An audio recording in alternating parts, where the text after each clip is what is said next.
And welcome back to In a Fishbowl.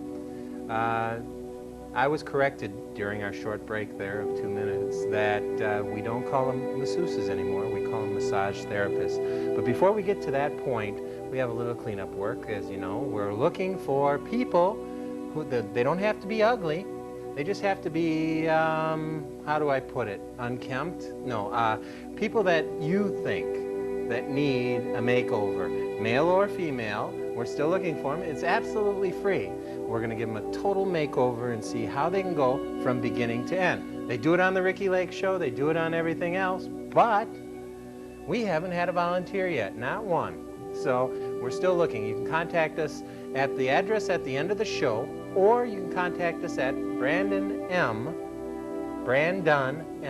D-O-N, B-R-A-N-D-O-N-M at execpc.com, all lowercase. If you want to email us with a picture of a friend who you think needs a makeover. Anyway, we've got some wonderful people like Scott Allen Studios who will do the makeover.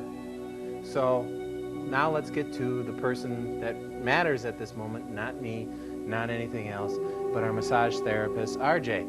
RJ, so what, as I said earlier, you sort of informed me that you didn't like the way I explained it earlier. You like to be called a massage therapist. Why is that? Well,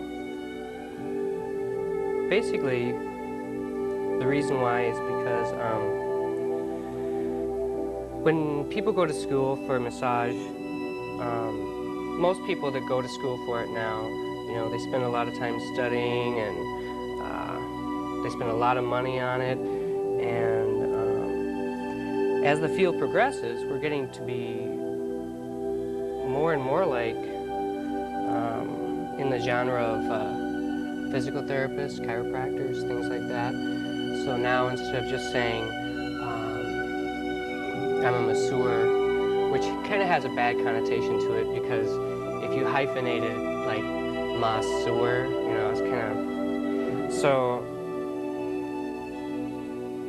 most people in the industry right now just like to be called massage therapist. It's just more professional. So what motivated you into massage therapy? Well,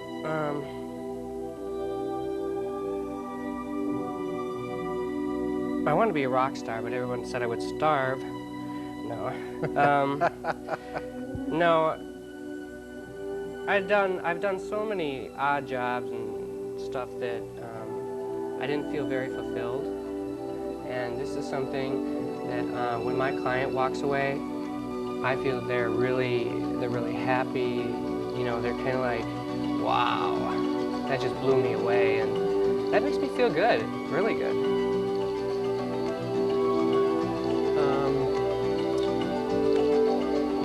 I love the music, but is that an important part of massage therapy? Oh yeah, music. You probably know aromatherapy is also another big, with all the spas and stuff that have come out in the last 5 years. Aromatherapy, diet. Massage kind of goes hand in hand with all of that. Exercise. It's all kind of interlinked together now. So what type of background do you need to do this, to be a massage therapist? Well, number one, you have to be motivated. You have to be a real positive person. If you're a negative person, you'll give your client that negative energy, and they'll feel it in the massage. I mean, they know when there's negative energy coming through. So you have to be a really positive person, and of course the schooling part. The schooling is almost a year now. A year long? Yeah, it's a year long. And there's a bunch of good schools here, and well, maybe not a bunch, but there's a couple good schools here in Milwaukee.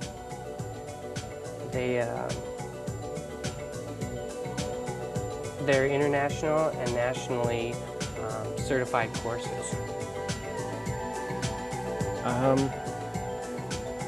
I know when we were talking about you coming on the show, you were telling me all these different types of massages that there are. What are some of them, and is there a difference? And actually, what type do you normally use, or is it a multitude of them? Or Well, the one that's taught in most schools is Swedish massage, and you hear that all the time. And what that really is kneading and working the body so that all of the fluids of the body, the blood, lymphatic fluid, they all go towards the heart. And that's really what Swedish massage is. oh, okay. And is that the one that you find yourself using the most? I was taught that. I also do, it's called Esalen massage. Esalen. It was developed in the Big Sur area in California. Okay. And what that is it's kneading and stroking, mostly slow strokes. And what it's for is so that your client reaches a really deep meditative state. And that way they can really, they really start to, you almost hallucinate when you're in this state. It puts you in a different world. It does. Yeah. Are you in a different world yet down there? Oh, yeah. Okay. I know there's a couple others. A Thai massage. Right. Thai massage is a 2,500-year-old practice. It's kind of the same thing. It's a very spiritual thing. The person that developed that was the physician to Buddha. Really? And supposedly, as the story goes, Buddha reached such a Zen state that he just disappeared. And they associate that massage with his spirituality. So. Okay. Let's see. There's a couple others. A spiritual massage. Okay. And since you were talking about spirituality of Zen, let's find out a little more about the spiritual massage. Spiritual massage is basically, it's not necessarily, it's more touch therapy, where people that aren't used to being touched, for whatever reason, they go in and you do any kind of manipulation, like what I'm doing now, or even a simple hand massage can be spiritual massage, because people that aren't used to being touched, everybody needs to be touched. And even in some religious groups, they do what's called the laying of hands. And that's a type of spiritual massage. Okay, let's see. What do my notes say? I think we got a couple others yet. Well, a big one I know because Milwaukee's such sports-oriented type city. Yeah. A sports massage, you hear about those all the time. And is that something a little bit different than what you're doing, or? Yeah. Sports massage is, what that is all about, it's like the soccer players. I know the Milwaukee Wi has their own therapist, and what that person does, they come in and they warm the players up before they ever even go out. Or after the game, they help warm down. It's kind of like the same as after you go running, you do like a warm down where you stretch and you walk. Well, sports massage people, what they do, the therapists go in and they stretch the players out. They do like a shaking movement. I'm not going to do it to her, but they do like a shaking movement. It gets them energized. They do some pressure point work, Pressure points are really good. A lot of the massage that people do, especially here in our culture, is a lot of crossover massage, where they do like some of this, some of that. You know, I don't just do Esalen type stuff. I go in and I do like pressure points and things like that. The massage also is good for, they do a lot of like cryogenic type stuff where they use ice to reduce swelling. Okay. Yeah. Now you were talking about pressure points. What would that be used on or for? And you know, I've heard of it before, but I just... Yeah. I'm just playing with one of our little pressure points now. Pressure points are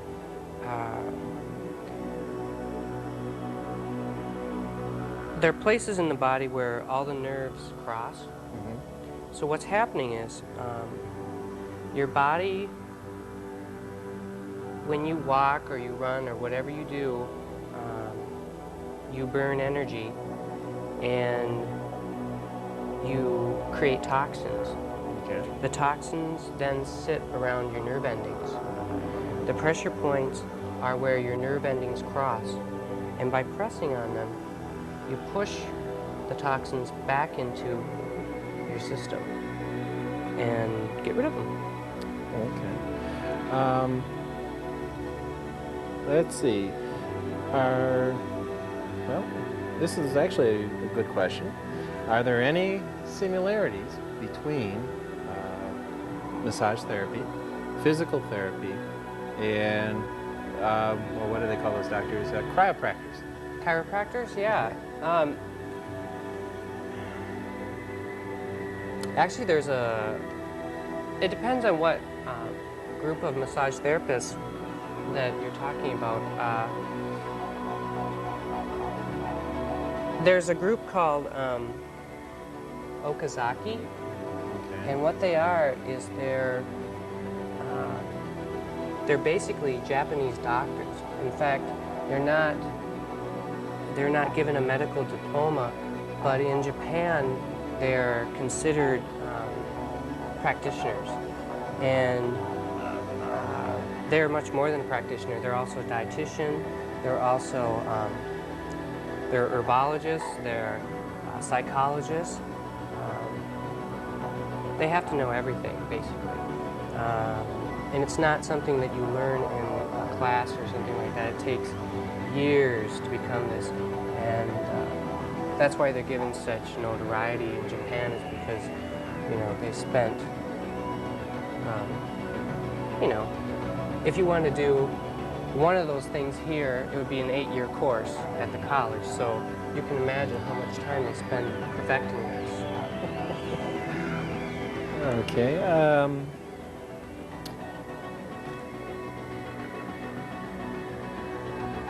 It's also called restoration massage.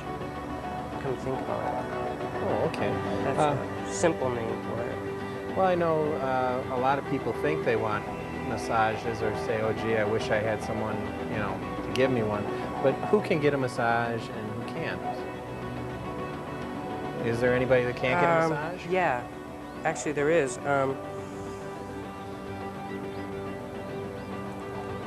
People that have diseases that travel in the body, like cancer, if it's in remission, sure, but if it's not, you don't want to be giving them any kind of massage work because you're going to help spread that. Or even a common cold. You don't want to give somebody that's got a cold a massage because you'll be spreading the cold all around in their body. Because what you're doing is you're moving fluid. So while you're moving this fluid around, you're spreading whatever it is that they have all around their body. And that's the last thing you want to do, because you can end up with an infection, you know. In a different part. Yeah. Have you ever done, let's see, how do I put this nicely?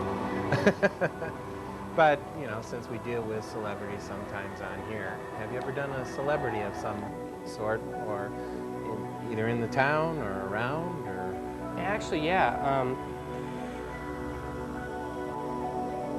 I have a friend that works for the rave, so I've done a few bands and stuff there.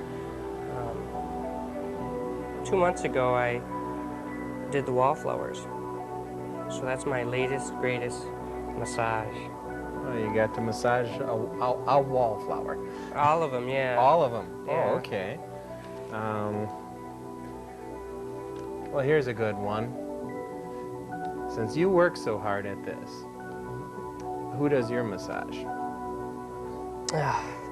Well, I have a woman named Ellen that she comes and does mine. Ellen? Okay. Yeah, she's great. Okay.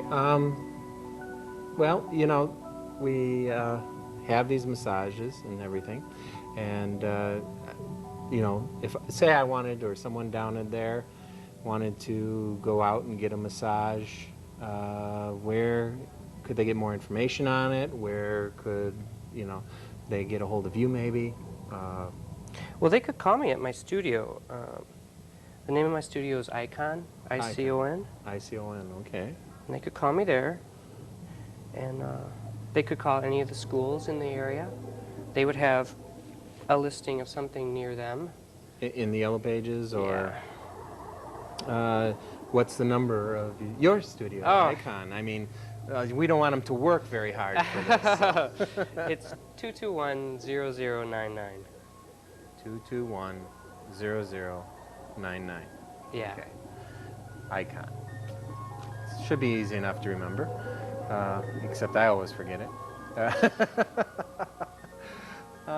So which one of the major sets do you like the most for the type of massage?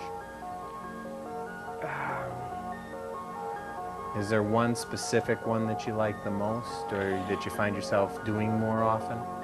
I do a lot of relaxation. That would be Esalen, depending how you pronounce it, Esalen massage, yeah. What I don't do is I don't do any Rolfing. Rolfing. What's a Rolfing? It was developed by a Dr. Ida Rolf, R-O-L-F, and it's brutal. It's brutal? It's brutal. It can actually lengthen the trunk of your body here. I mean, they go into every part of your body and they stretch out all the ligaments and all your muscle tissue and really work you over. It's a 10-session type thing, but really work you over. So I don't think I'd. What's working you over? I mean, this is, you know, do they put you on a rack and stretch you out? Almost. No, they don't, but it's a wonderful experience, but it's also painful. It's painful. Yeah. Okay. Well, I don't want no pain. No, not if I'm going to do this. But why don't we? I'm going to take my mic off here for a minute and ask the person down here how they're feeling, since we can't see. How are you feeling? I am feeling wonderful. Any hallucinations yet? That's one thing you said you're going to get. Oh, this is so great. It's like an out-of-body experience. Okay. Well, so relaxed. I would love to. Well, that would be a good question. How often should someone have it? How often should someone have a massage, or? I guess it would depend on how stressed out the person is and what kind of job they do. For just general relaxation, I'd say every couple weeks, every month. If you're getting it like as a therapy, you know, pressure points and shiatsu, that kind of stuff, I'd get it more often than that. Okay. Well, I would like to thank you, Ron, because obviously we can't stay for this whole massage. Mm-hmm. But I'd like to thank RJ Manville. I would like to thank Faith Through Fitness and all the great people there. And I'd like to actually thank everybody in the Fishbowl, and would like to invite you back for our next In the Fishbowl, because we've got actually 2 more wonderful things we have Cutthroat, which is an awesome, awesome musical group. And we'll also have Charles Adrian, a leading artist. So it's going to be a very interesting combination, but I would invite you back to In a Fishbowl. And once again, thank you for joining us on it.